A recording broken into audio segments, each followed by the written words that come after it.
Hello friend. आज मैं बौद्ध और जैन धर्म के बारे में आइडिया दूंगा। बौद्ध और जैन धर्म के जो गुरु हैं, तीर्थंकर हैं, जैसे जैन में तीर्थंकर माने जाते हैं और बौद्ध धर्म के जो उपदेशक हैं वो गौतम बुद्ध हैं। गौतम बुद्ध और जैन धर्म के अंतिम मेरे 24वें तीर्थंकर आप कह सकते हैं कि इनके 24वें जो गुरु हैं वो महावीर हैं और उनका एक ही काल में एक ही धरती से दोनों का प्रचार प्रसार होता है और कोई भी मत विभेदन, कोई भी आपको ओपिनियन डिफरेंस इनके बीच में नहीं होता है कभी भी। वो अपने क्षेत्र में काम कर रहे हैं, ये अपने क्षेत्र में काम कर रहे हैं। दोनों ही ब्राह्मण धर्म यानी वैदिक धर्म से ऊब करके, वैदिक धर्म के विचार से हट करके, क्योंकि ये खुद गौतम बुद्ध जो हैं ये राज परिवार से हैं यानी क्षत्रिय हैं, और फिर महावीर को भी देखा जाए तो ये भी क्षत्रिय कुल के हैं और राजा परिवार से हैं। तो वैदिक धर्म, ब्राह्मण धर्म जो आज के हिंदू धर्म कहे जाते हैं, इनसे हट करके इन्होंने हिंदू धर्म में जो चार आपको वर्ग था, ब्राह्मण, क्षत्रिय, वैश्य और शूद्र, इन चारों के बाद बहुत सी जातियों का जो उद्भव हुआ, जिससे समाज में नफरती और समाज में ईर्ष्या का एक भाव पैदा हुआ, जिसकी वजह से ये दोनों अलग अलग अपना विचार से हट करके इन्होंने अपना मत दिया। 24 तीर्थंकर जैन धर्म में हुए हैं और 24 तीर्थंकर में ऋषभ देव पहले तीर्थंकर हैं। ऋषभ देव का और एक और है एस्ट्रोनॉमी, जो 22वें या 23वें इनके जो तीर्थंकर हैं, इनका ऋग्वेद में भी चर्चा है। और अंतिम तीर्थंकर गौ महावीर हुए। तो महावीर जो है वो वैशाली में, बिहार के वैशाली जो अभी हाजीपुर है, पटना के ठीक गंगा नदी के उस पार हाजीपुर है और वैशाली में बसता है। वैशाली के आपको 540 ईस्वी में ये इनका जन्म होता है, यानी यही एरिया है। और 30 वर्ष में ये संन्यास लेते हैं और 12 वर्ष तक ये जो है अपना तपस्या करते हैं, घोर तपस्या। और शाल वृक्ष के नीचे ऋजुपालिका नदी, एक छोटी सी नदी है, वहाँ पर इनको ज्ञान प्राप्त होती है 12 वर्षों में। वही बौद्ध का, गौतम बुद्ध का देखेंगे तो 6 वर्षों में ही बोध गया में कठोर तपस्या के बाद 6 वर्षों में अन्न जल सब त्याग दिए। उसके बाद ये अपना पीपल वृक्ष के नीचे इनको ज्ञान प्राप्ति होती है। तो समकालीन है करीब करीब। आप देखेंगे कि गौतम बुद्ध का 563 ईस्वी में लुम्बिनी में जन्म होता है। अब इनका जो जन्म है आपको महावीर का, इनका भी वही काल है 540 के करीब में। यानी कि कह सकते हैं, हम डिबेट कर सकते हैं इसके ऊपर कि गौतम बुद्ध और महावीर आपस में दोनों का 12 वर्ष का, 23 वर्ष का अंतर है।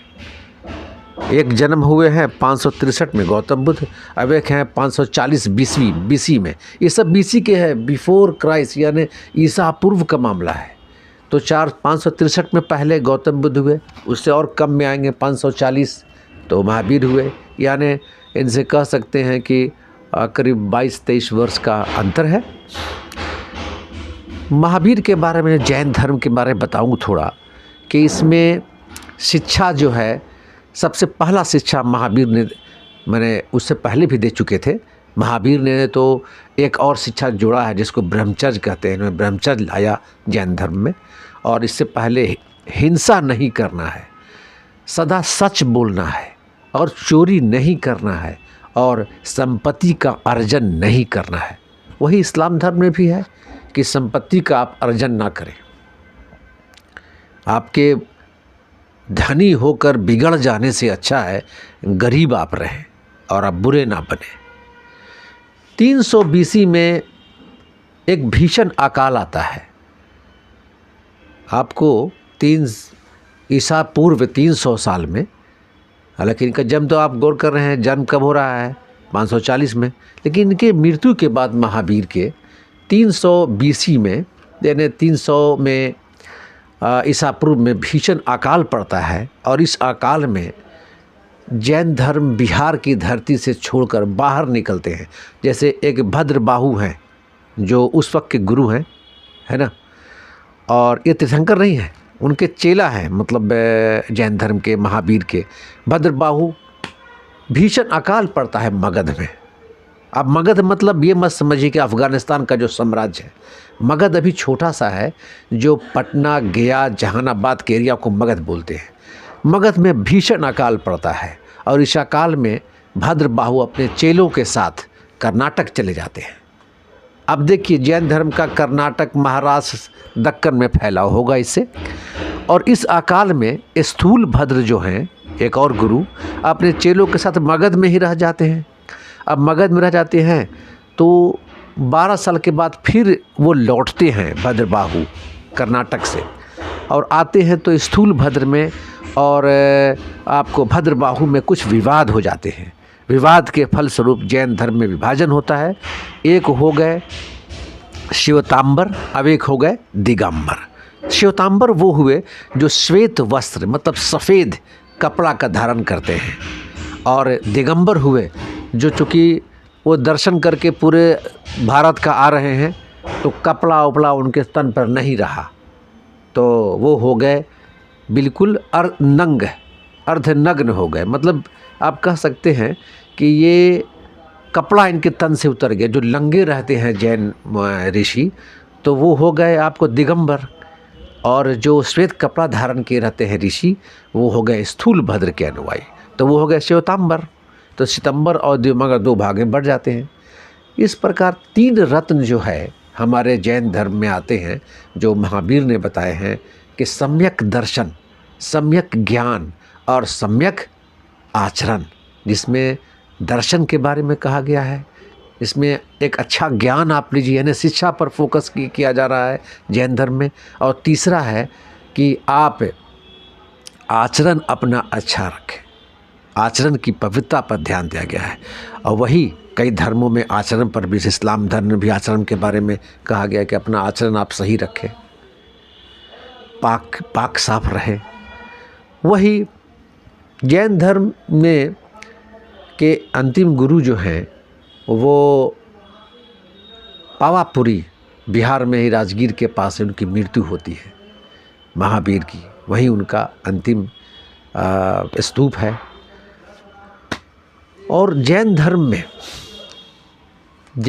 में देखा जाए तो एक झारखंड के गिरिडीह में जो 23वें तीर्थंकर हैं पार्श्वनाथ, तो पारसनाथ की पहाड़ी, आज भी वहाँ एक रेलवे स्टेशन, हम लोग बराबर जाते हैं तो इस चीज़ पर हमको याद आती है कि पारसनाथ एक स्टेशन है, गिरिडीह ज़िले में पड़ता है। और गया से लेकर के रांची जाने के क्रम में, रांची जाने के इसमें ट्रेन रुकती है पारसनाथ के पास। तो वहाँ पर पारसनाथ का एक पहाड़ है पारसनाथ, और उस पहाड़ में 20 तीर्थंकर, यानी आप सोच सकते हैं कि 24 तीर्थंकरों में 20 तीर्थंकर ने यहाँ मोक्ष प्राप्ति की है, मतलब अपनी ज्ञान प्राप्ति की है।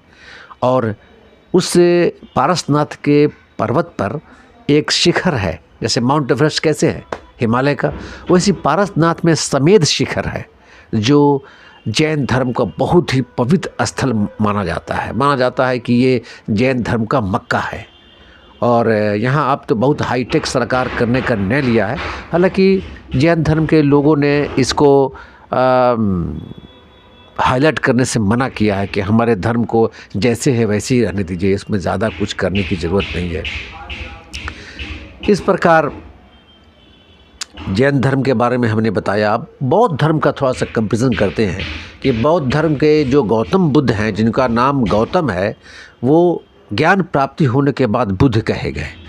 इनको लाइट ऑफ एशिया कहा जाता है, एशिया का प्रकाश पुंज। और 563 BC में, यानी 520 ईसा पूर्व लुम्बिनी पहले मगध साम्राज्य में, मगध के एरिया में आता था, लेकिन आज के डेट में वो नेपाल में है। और इनकी माता भी राज परिवार से थी, और इनके जन्म के 7 दिन के बाद इनकी माता का देहांत हो जाती है और इनकी मौसी प्रजापति गौतमी इनका पालन पोषण करती है। और गौतम बुद्ध के जो पिताजी थे वो राजकुल के थे और वो जो है चाहते थे कि हमारा एक बेटा है, इसका राज्याभिषेक हम करें और मेरे रहते राजा बने ये। पर गौतम बुद्ध बचपन से ही दूसरे बुद्धि के थे। इनके ज्योतिषी ने कहा था इनके बारे में कि ये जो है महाराज ये राजपाट नहीं लेंगे, ये तो सन्यासी बन जाएंगे, इनके भाग्य में ऐसा लिख रहा है। और पहले के जो देखने वाले अष्टलंगर होते थे वो काफ़ी बुद्धिजीवी और काफ़ी प्रभावी होते थे। तो उनके पिता ने बचपन से ही गौतम बुद्ध को ऐश मौज में रहने का एक माहौल दिया, यहाँ तक कि इनको बाहर ले जाने के लिए मनाहट था कि किसी से मिले नहीं, बिल्कुल राजा डायरेक्ट बने। इनके पढ़ाने की व्यवस्था गुरु भी घर ही पर आते थे।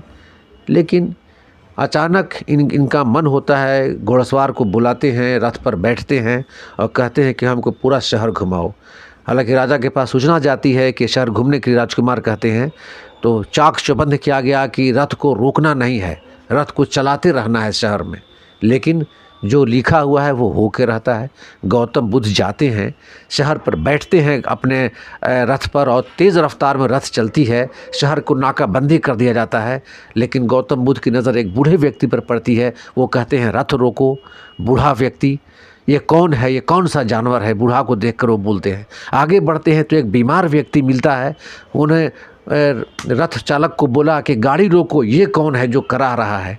तीसरा आगे बढ़ा तो वो कहते हैं, वो देखते हैं एक मृत्यु को देखते हैं कि किसी का मृत्यु हो गया है। फिर आगे बढ़ते हैं तो एक सन्यासी को देखते हैं और इस तरह से रथवान जो है वो जल्दी से रथ को लेकर के आता है। लेकिन गौतम बुद्ध के दिमाग में काफ़ी आया। एक बूढ़ा व्यक्ति के बारे में पूछता है तो रथवान कहता है कि महाराज राजकुमार जी, ये एक जीवन की अवस्था है जो आदमी, आप भी एक दिन बूढ़े होंगे, तो आप बच्चे हैं, कल आप बूढ़े होंगे और ऐसी हालत आपकी भी हो जाएगी। इनके मन में बहुत ही ऊंचा और बहुत उठापटक विचार आता है। अरे आदमी बूढ़ा होता है तो जानवर लग रहा है, बीमार भी आदमी व्यक्ति पड़ता है। इस तरह से आ करके ये घर में अनाउंस करते हैं कि हम जो है राजपाट नहीं लेंगे, हम घर से जाना चाहते हैं। लेकिन राजा उनको रोकते हैं और ज़बरदस्ती कम उम्र में बाल अवस्था में शादी कर दी जाती है गौतम बुद्ध की। और गौतम बुद्ध की शादी की जाती है तो चारों तरफ उनके उम्र की लड़कियों को अर्धनग्न करके उनका नृत्य कराया जाता है ताकि गौतम बुद्ध का ध्यान भटके इन चीज़ों से। और लेकिन बीच में एक तपस्या के रूप में गौतम बुद्ध बैठे रहते हैं और रात के जब दिन बीत जाते हैं देखते हैं कि सारे नर्तकी नाचने वाली बेहोश हो जा रही हैं। और तो उनको लग रहा है ऐसा गौतम बुद्ध को ये तो मृत लोग हैं, ये तो बीमार होके मर गए। इन्हें गौतम बुद्ध के दिमागों में अट गया कि ये दुनिया जो है नाश्वर है, बर्बादी है और हम इसके लिए जन्म नहीं लिए हैं। और वो दिमाग में अटा लेते हैं। शादी होने के बावजूद एक पुत्र भी होता है राहुल, और उसको रात में त्याग करके गृह त्याग करते हैं। और ये गृह त्याग कर करके इसी को कंपटीशन में पूछे जाते हैं गृह त्याग को क्या नामकरण दिया गया है गौतम बुद्ध के लाइफ में, तो वो महाभिषिक्रमण कहा जाता है उसको। ये परीक्षा में भी आता है। और 35 वर्ष की अवस्था में निरंजना नदी जिसको फाल्गु नदी बोलते हैं, ज्ञान प्राप्ति होती है। गौतम बुद्ध के बाद उनकी नाम पर बोध गया यानी बुद्ध गया नामकरण होता है। और इनके पास होने के बाद, इनकी मृत्यु के बाद यहाँ पर कई स्तूप बनते हैं, 8 इन भागों में इनके शरीर को बांटा जाता है। उससे पहले हम बताएं कि प्रथम उपदेश जो गौतम बुद्ध को जो ज्ञान प्राप्ति हुई निरंजना नदी में पीपल वृक्ष के नीचे, आज पीपल के वृक्ष है, हालांकि वो छठी जाति का है, वो जनरेशन का वो पीपल है, उसको कई हिंदू राजा ने उसको जड़ से काट दिया था। प्रथम उपदेश इन्होंने सारनाथ में दिया।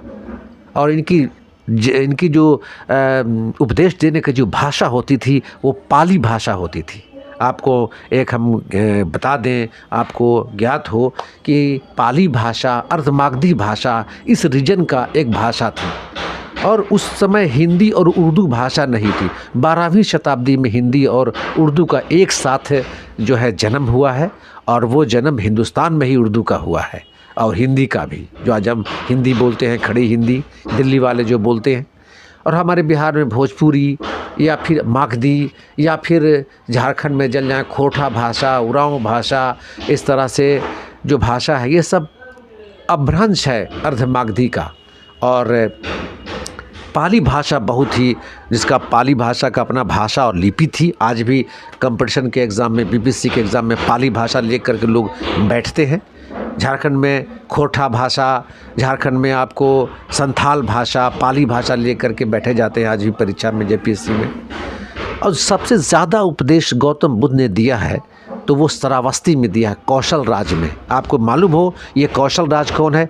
तो 16 राज था पूरे भारत में, जिसमें बाद में मगध ने सभी को हराकर अपने में विलय कर लिया था। 80 वर्ष की अवस्था में गौतम बुद्ध की मृत्यु हो जाती है 483 ईस्वी में कुशीनगर में। और इसी को जैन बौद्ध धर्म में महापरिनिर्वाण कहते हैं। आपने देखा होगा महाभेशीकरण मन, जब वो छोड़ते हैं घर को, और उस तरह से जब इनकी मृत्यु होती है कुशीनगर में, तो बौद्ध धर्म में महापरिनिर्वाण ये इसको शब्द दिया गया है। गौतम बुद्ध का आप बारे में बहुत कुछ हम बताएंगे, आप बने रहिए। हमारे चैनल को सब्सक्राइब कर लें ताकि हमारा सूचना पर डे का आपके हिसाब से मिले। मैं गौतम बुद्ध का दूसरा क्लास लेने वाला हूँ जस्ट। धन्यवाद।